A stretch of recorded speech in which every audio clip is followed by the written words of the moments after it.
మీరు ఇచ్చే స్టేట్మెంట్ ఏంటి సార్? మీరు ఇచ్చే నమ్మకం ఏంటి? ఇందాక చెప్తున్నాను కదా సార్, పవన్ కళ్యాణ్ గారిని సినిమాలో ఆయన నవ్వడం చూసి, ఆయన జోకులు వేయడం చూసి, ఆయన స్టైల్గా డ్రెస్సింగ్ నుంచి, ఆయన ఫ్రీ ఫ్లో, ఆయన రెగ్యులర్గా ఉండే, ఆయన సహజ సిద్ధంగా ఆయన డిఎన్ఏలో ఉండే స్వాగ్, ఆ కరిజ్మాటిక్ మూమెంట్స్ అవి చూసి యాజ్ ఎ ఫ్యాన్గా, not as a director, as a ఫ్యాన్గా చెప్తున్నా, చాలా చాలా చాలా సంవత్సరాలు అయింది. ఇది మట్టుకు ఇందులో ఇంకా సెకండ్ థాట్ లేదు. అలాంటి పవన్ కళ్యాణ్ గారిని నేను చూపించబోతున్నా. ఇదే నేను ఫ్యాన్స్కి ఇచ్చే భరోసా. హరీష్ ఇక్కడ ఎస్, ఇద్దరు హీరోయిన్స్ తీసుకున్నారు సార్ కొంచెం గట్టిగా. ఇద్దరు హీరోయిన్స్ తీసుకున్నారు. అవునండి. ఇద్దరికి స్టోరీ చెప్పారా? పవన్ కళ్యాణ్ గారి సినిమాని ఇద్దరిని ఓకే చేయించారా?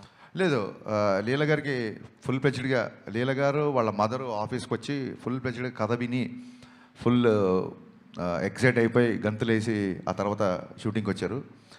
రాశీకన్న గారికి ఫోన్ చేసి నేను రాశీకన్న గారికి ఏం చెప్పానంటే, నా ప్రెషర్ ఆఫ్, అప్పటికి రాశీకన్న గారు వచ్చేసరికి మా షెడ్యూల్ మొత్తం ఫిక్స్ అయిపోయింది. కొంచెం ప్రెషర్లో ఉన్నాను. ఇప్పుడు నేను మిమ్మల్ని వచ్చి నేను కట్ చెప్పేంత టైం లేదు, జూమ్ కాల్లో కానీ ఫోన్లో కానీ చెప్తాను అంటే షీ అండర్స్టూడ్ మై ప్రెషర్.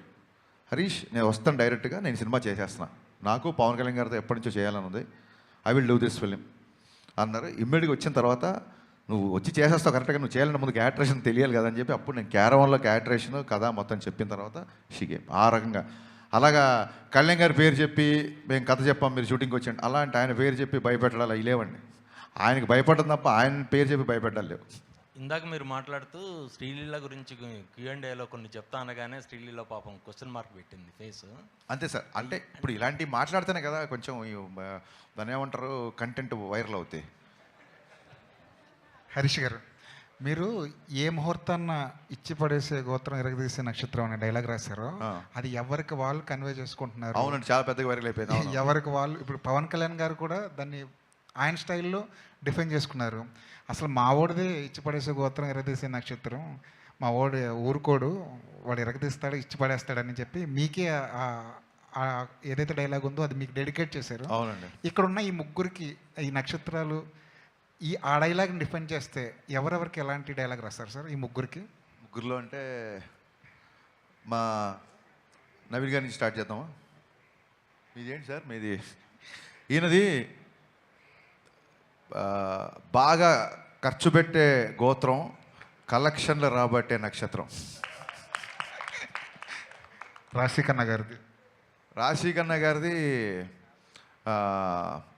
నవ్వించే గోత్రం, కవ్వించే నక్షత్రం. శ్రీలీల గారు ఉన్నారు. లీల గారిది అసలు సెకండ్ లేకుండా చెప్పేయచ్చు, ముదురు గోత్రం, దేశముదురు నక్షత్రం. అది ఎందుకో కొంచెం డిఫైన్ చేస్తారు, అది ముదురు దేశముదురు అన్నది. She is very matured, she is very street స్మార్ట్ని తెలుగులో ఏమంటారు? ఎవరైనా చేయని పోని చెప్పండి నాకు. స్ట్రీట్ స్మార్ట్ అనే దాన్ని తెలుగులో ఏమంటారు? లౌక్యం అనాలా, ముదురు అనాలా? కలౌక్యల్ భాషలో మాట్లాడాలని చెప్పి నేను ముదురు దేశముద్ర అన్న. దేశముద్ర అనేది అల్లు అర్జున్ గారి cinema title. Super. Bad word అయితే టైటిల్ ఎందుకు పెడతారు? సరితే కదండి. లీల గారు మీరు ఒప్పుకుంటున్నారా? ఏమండి నవీన్ గారు? సరే, మీది ఉంది కదండి. అందమైన గోత్రం లీల గారిది, అందమైన గోత్రం, ఆహ్లాదమైన నక్షత్రం. మరి మీది? అదండి సార్, సినిమాలో రాశాను, నా అభిమానించిన హీరో అలా అన్నాడు కాబట్టి నేను ఏం మాట్లాడలేదు. కానీ ఇచ్చి పడేసే గోత్రం మీది, ఎరగదీసే నక్షత్రం కూడా మీదే. నా గోత్రం ఏంటి చెప్పా సార్? శ్రమించే గోత్రం, సహించే నక్షత్రం.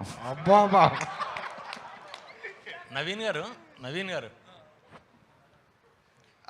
ఒకళ్ళని అడిగిన తర్వాత కంటిన్యూగా నాకే కాకుండా 1 by 1, ఎందుకంటే మిగతా వాళ్ళు అందరూ ఐడియల్గా ఉంటారు కదా. ఇలా నవీన్ గారి తర్వాత మిగతా వాళ్ళు.